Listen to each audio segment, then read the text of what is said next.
Bismillahirrahmanirrahim. Assalamualaikum warahmatullahi wabarakatuh. Alhamdulillah, wassalatu wassalamu ala rasulillah wa ala alihi wa sahbihi wa man wala wa ba'd.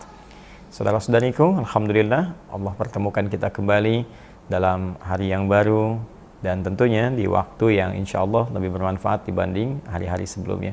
Kita bermohon pada Allah Subhanahu wa Ta'ala, semoga Allah memberikan kita sikap istiqamah untuk beribadah sampai kembali kepada Allah. Hari ini kita coba akan teruskan lagi apa yang teman-teman sampaikan di komen YouTube khususnya. Ya, kita coba amati dan kita coba bertukar pikiran. Mudah-mudahan ada yang bermanfaat untuk kita bisa bagi di kesempatan kali ini.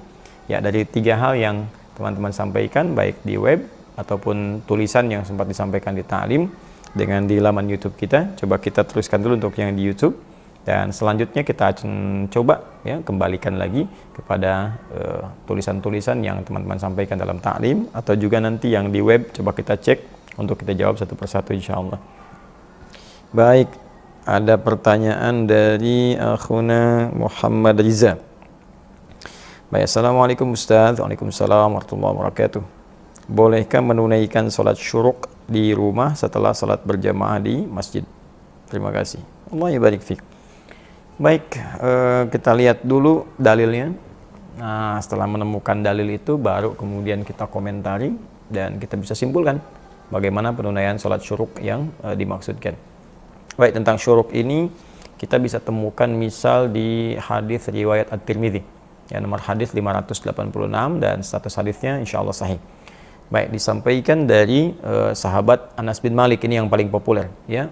Qala Rasulullah sallallahu alaihi wasallam, ya, man shalla al-ghadata fi jama'atin, dalam riwayat lain fi masjid, ya, thumma qa'ada yadhkurullaha, barang siapa yang menunaikan salat subuh di masjid, di riwayat lain secara berjamaah, kemudian duduk berzikir kepada Allah Subhanahu wa taala, ya, hatta tatlu'a syamsi, ya, sampai dengan matahari kemudian terbit, di riwayat lain ila subhatid duha, di awal waktu duha, kemudian thumma yusalli rak'atain, kemudian dia menunaikan salat 2 rakaat, fakana alaihi ka ajri hajjin wa umratin, maka dia mendapatkan pahala senilai haji dan umrah. Dan ini disampaikan dari Rasulullah SAW, tammatun, itu sempurna, sempurna, sempurna. Demikian diantara bunyi hadis yang populer kita dapatkan bahwa pertama, syarat untuk bisa menunaikan salat ini disebut dengan syuruk. Ya, kita definisikan dulu, salat syuruk itu adalah salat yang ditunaikan di awal waktu duha. Ingat, di awal waktu duha. Jadi duha itu nanti ada awalnya, ada pertengahannya, ada akhirnya. Nah, awal duha ini disebut dengan syuruk. Ya, sekitar 1 tombak bayangan, yaitu ukuran setombak, setinggi 1 tombak setelah matahari terbit. Jadi begitu matahari terbit, ya, sekitar ukuran mungkin sekitar 15 sampai 20 menitan lah. Ya, 15 sampai 20 menitan. Sekarang alhamdulillah teknologinya sudah bagus, jadi dari waktu subuh itu sudah ada ukuran, terus diukur, bahkan di beberapa jam tertentu itu sudah ada waktu syuruknya. Jadi jamnya memberikan isyarat syuruk gitu ya. Ya, kurang lebih kalau dari subuh itu mungkin sekitar 1,5 jam lamannya, 1,5 jam itu dari subuh. Jadi kalau sekarang subuhnya misalnya 4.33 untuk waktu Bekasi, ya kita ambil mungkin sekitar jam 6 ya, jam 6 lewat 3. Nah, itu waktu yang paling mungkin bisa sesuai dengan waktu syuruk untuk kondisi saat ini. Tentunya menyesuaikan dengan perubahan-perubahan waktu. Jadi kita simpulkan syuruk adalah salat yang ditunaikan di awal waktu duha. Disebut dengan syuruk atau isyraq, ya, bisa disebut juga dengan isyraq. Syuruk itu posisinya, isyraq itu naik mataharinya. Setelah terbit bergeser sampai bayangan 1 tombak. Kemudian yang kedua, bagaimana cara menunaikan salat syuruk itu? Dalam hadis disebutkan, ya, man shallal ghadata fi masjid atau fil jamaah. Siapa yang menunaikan salat subuh di masjid. Jadi yang pertama ditekankan itu di masjid. Salatnya mesti di masjid. Ya, ini bahkan ada ulama yang berpendapat bahwa salatnya harus di masjid. Ini bagian pertama. Yang kedua ada redaksi fi jama'atin, dalam berjamaah. Ya, ada juga yang memberikan kemudian kelonggaran jika secara syar'i dia tidak bisa kemudian ke masjid karena uzur syar'i. Ya, hal yang diperkenankan, dibolehkan oleh syariat. Misal perempuan yang sama sekali nggak bisa ke masjid karena ada 3 kondisi yang dibenarkan secara syar'i. Kewajiban yang berlaku di rumah, ya, harus memberikan ASI kepada anak, merawat misalnya jadi kewajiban utamanya. Yang kedua, kurang aman dari fitnah di jalan. Yang ketiga adalah tidak adanya tempat khusus untuk perempuan di masjid. Dan dia misalnya sholatnya hanya di rumah pada saat itu, maka dia boleh tunaikan, tapi syarat pertamanya berjamaah. tunaikan dengan jamaah. Nah, jadi berjamaah di rumah, jangan sendirian. Misalnya ada taruhlah dengan anak perempuannya atau misalnya dengan asisten rumah tangga, Anda sholat berjamaah, ya, yang laki-laki ke masjid, maka tunaikan di masjid. Nah, setelah selesai menunaikan sholat ini, kemudian thumma qa'ada yadhkurullah, nggak langsung pulang, duduk di situ berzikir kepada Allah Subhanahu wa taala, duduk. Nah, jadi dalam duduk ini selesai sholat, Anda duduk di area masjid, yang penting masuk area masjidnya, ya, dan tidak terlampau menyulitkan juga. Jadi mohon izin kalau mungkin saya agak sedikit berbeda pendapat, boleh dikatakan juga mungkin kurang sepakat dengan yang spesifik mengatakan tempat duduknya harus di situ aja, nggak boleh bergeser ke tempat lain. Jadi kalau Anda di sap pojok kanan misalnya, di situ nggak boleh geser kiri, nggak boleh geser tengah, itu sesuatu yang menyulitkan menurut kami. Ya, kita menghargai pendapat teman yang lain dan tidak perlu juga kemudian saling menyalahkan, tapi saya pribadi barangkali akan lebih menguatkan yang sifatnya fleksibel selama berada di area masjid. Jadi tidak ada masalah kalau harus geser ke kiri atau misalnya ke tengah, ya, atau misalnya ke area masjid di pojok sepanjang masih masuk dalam area masjid. Karena agama itu meringankan, tidak menyulitkan. Dan tidak ada spesifik juga nas dari Nabi mengatakan nggak boleh pindah-pindah, tidak. Yang ada adalah isyarat bahwa selama itu di area masjid dan berzikir kepada Allah. Ya, kan zikir itu banyak. Ya, bisa berarti Al-Quran, baca Quran itu zikir. Ya, teman-teman misalnya bisa buka Al-Quran surah ke-15 ayat 9. Inna nahnu nazzalna dzikra wa inna lahu lahafidhun. Sungguh kami telah turunkan Al-Quran sebagai zikir. Jadi bacaan kalau kita lagi baca Quran itu sedang berzikir. Ya, dan kami yang jamin menjaganya, kata Allah. Ya, murojaah, teman-teman menghafal Quran. Murojaah, ya, menghafal, mengulang, apa bahkan menghafal itu zikir. Bahkan 4 kali disebutkan, ya, sebagai penanda bahwa 4 kali lebih unggul dibandingkan sekadar baca. Dari Quran surah 54 ayat 17, 22, 32, 40. Ya, walaqad yassarnal Qur'ana lidzikri fahal min muddakir. Sungguh kami telah mudahkan Al-Quran untuk diingat menggunakan zikir. Di saat orang mengingat Al-Quran, baik itu mengulang atau menghafal, itu sedang berzikir kepada Allah Subhanahu wa taala. Kemudian ada juga misal berdoa, itu zikir. Ya, berdoa itu zikir. Misal di Al-Quran surah ke-7 Al-A'raf ayat 205, ya, ayat yang kedua terakhir, posisi paling kiri agak sedikit ke bawah. Ya, wadhkur rabbaka fi nafsika tadarruan wa khifatan wa dunal jahri minal qaul. Silakan kau berdoa kepada Allah, minta. Ya, minta dengan segenap hatimu, dengan kerendahan hati, mohon dengan sangat. Nah, itu berdoa disebut dengan zikir, wadhkur rabbaka. Atau menyebut nama Allah, ya, berzikir, ya. Misal al-asmaul husna, ya Allah, ya Rahman, ya Rahim, ya Quddus, ya. Minta, ya Allah, ya Allah, ya Allah, ya Allah, ya Allah, minta. Itu Anda sedang berzikir. Ya, dalilnya Quran surah ke-2 Al-Baqarah. Misalnya ayat yang 152, paling kanan agak sedikit ke bawah. Ya, fadhkuruni adzkurkum. Kata Allah, sebut saya, sebut saya, sebut saya, maka saya pun akan menyebutku. Ya, bagaimana cara menyebut Allah? Dan tafsirkan lagi nanti di Quran surah ke-17 Al-Isra ayat 110. Ya, qulid Allah awid ar-Rahman ayyamma tad'u falahul asmaul husna.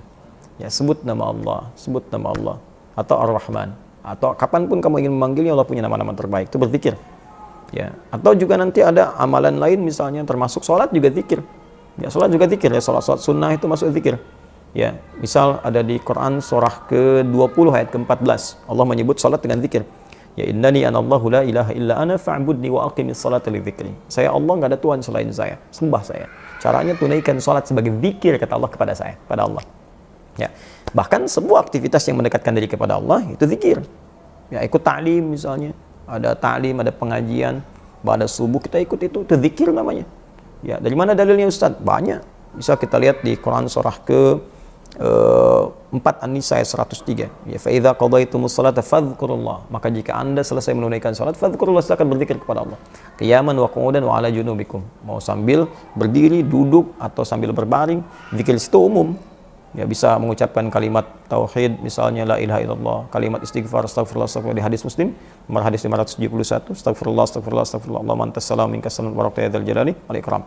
Atau dipahami yang di ayat Ali Imran itu, ya, yang di ayat 190 sampai 191. Ya, Allah menyampaikan, inna fi khalqis samawati wal ardi wa ikhtilafil laili wan nahari la ayatin lil albab alladzina yadhkuruna Allaha qiyaman wa qu'udan wa 'ala junubihim. Jadi kita ikut ta'lim itu bagian dari zikir. Nah, sekarang masa Anda misalnya tiba-tiba orang mau ta'lim, ustadznya mau maju disesuaikan, nggak bisa. Saya lagi nunggu nih, mau suruk. Bagaimana bisa ta'lim berjalan dengan baik? Atau ada orang mau beresin, tiba-tiba Anda nggak mau pindah dengan alasan menunggu suruk, itu kan menyulitkan. Ya, jadi silahkan setelah sholat subuh, Anda duduk sesuai dengan kenyamanannya, termasuk di area masjid, jangan keluar dari area masjid. Kemudian di situ Anda berzikir kepada Allah, pilih maukah tilawah Al-Quran, baca Al-Quran, menghafal Al-Quran, atau mungkin ikut ta'lim di waktu subuh, Ahad, Sabtu tuh enak banget tuh. Bonusnya banyak, udah ikut ta'lim pahala banyak, terus sholat. Nah, setelah itu sampai waktu syuruk, kemudian sholat 2 rakaat. 2 rakaat. Sholatnya seperti sholat-sholat lain, 2 rakaat, normal. Niat dalam hati, ya kemudian setelah itu bertakbir seperti biasa, ya iftitah, kemudian baca Al-Fatihah, baca surah, ya silahkan dibaca yang paling meringankan, boleh baca Ad-Duha, setelahnya Alam Nashrah, atau misalnya Al-Kafirun, setelahnya Qul Huwallah, silahkan yang paling ringan. Ya setelah itu salam, Anda berdoa kepada Allah, minta kemuliaan-kemuliaan, minta keikhlasan, minta Allah berikan pahala, ya minta kebaikan-kebaikan. Nah setelah itu insya Allah seperti keikhlasan kita lakukan, dan Allah berikan berkenan apa yang dijanjikan melalui lisan Nabi sallallahu alaihi wasallam. Ya, fakana alaihi ka ajri hajjin wa umrah. Dia dapat pahala senilai haji dan umrah. Sempurna. Nah, jadi yang dapat pahalanya bukan hajinya. Jadi jangan diartikan, oh saya udah sholat syuruk, saya udah haji nih. Bukan. Anda baru sholat, dapat pahala senilai haji dan umrah. Tapi hajinya kalau belum ditunaikan ya belum. Ya, karena ada perbedaan-perbedaan spesifik nanti dengan sisi lainnya. Karena itu, karena pahalanya besar, maka ibadahnya pun ada tantangan. Ya kalau pahalanya mungkin nggak terlampau besar, ya Anda bisa kerjakan dimanapun. Ya tapi kalau pahalanya tinggi senilai haji kan nggak mudah. Ya perlu mengumpulkan uang dulu, tenaga dulu, berangkatnya juga butuh kesehatan, maka Anda pun harus ada pengorbanan. Apa diantaranya? Ya sholatnya nggak bisa dari masjid, kemudian misalnya tunaikan di rumah, harus di masjid, tunggu dulu. Ya investasi dulu dengan waktunya, tenaganya, tambah ibadah lagi. Itu pahalanya kan banyak mengumpulkan ibadah. Ya karena itu ketika Anda ada di masjid, maka sholatnya pun ditunaikan di masjid. Ya dalam keadaan di rumah, kalau memang bisa ke masjid tapi memilih di rumah, maka tidak berlaku syuruknya. Kecuali tadi dalam kondisi nggak bisa ke masjid karena uzur syar'i. Anda dinas tiba-tiba ke gunung atau di area sekitaran pantai, atau misalnya sedang ada yang eksplorasi minyak, ya kelepas pantai misalnya, nggak menemukan masjid di situ, ya itu berjamaah. Itu yang dimaksudkan, ada redaksi hadis yang lain mengatakan fi jama'atin, selama berjamaah karena uzur syar'i tidak ke masjid. Saya kira itu untuk saudara kita. Semoga Allah berikan kemuliaan, dan semoga Allah Subhanahu wa taala juga membimbing kita untuk istiqamah di dalamnya. Terima kasih Mas Muhammad Riza. Wallahu taala alam bisawabnya.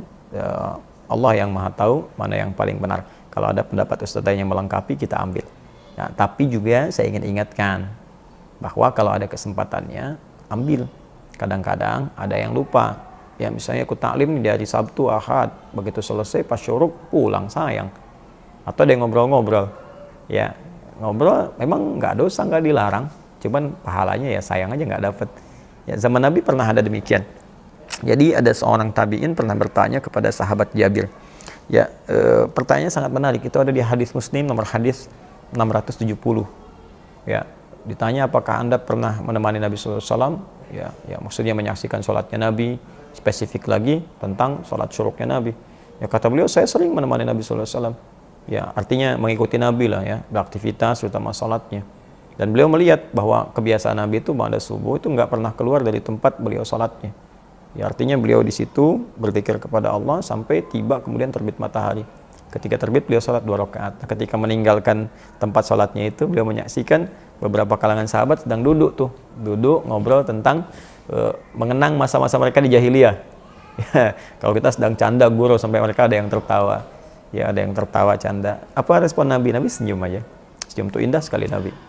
Ya, nggak marah-marah misalnya atau apa, tidak. Nabi mencontohkan dengan praktek sehingga orang bisa melihat kenapa Nabi duduk terus setelah itu sholat. Terus orang nanya, ada pahala besar loh gitu. Ya kan kita tidak harus mesti nyalahkan orang, atau kita harus mesti misalnya mohon maaf bersikap kasar pada orang. Kalian apa begini, tidak. Berikan akhlak yang baik, contohkan. Mungkin kita salami, Masya Allah, apa kabar, Assalamualaikum, kayaknya ramai nih ngobrolnya. Iya, baik, saya pamit dulu ya. Kalau nanti sempet, jangan lupa ya, syuruk pahalanya banyak gitu. Nah itu akan lebih baik gitu, lebih istimewa. Saya kira itu, semoga Allah muliakan. Mohon maaf. Assalamualaikum warahmatullahi wabarakatuh.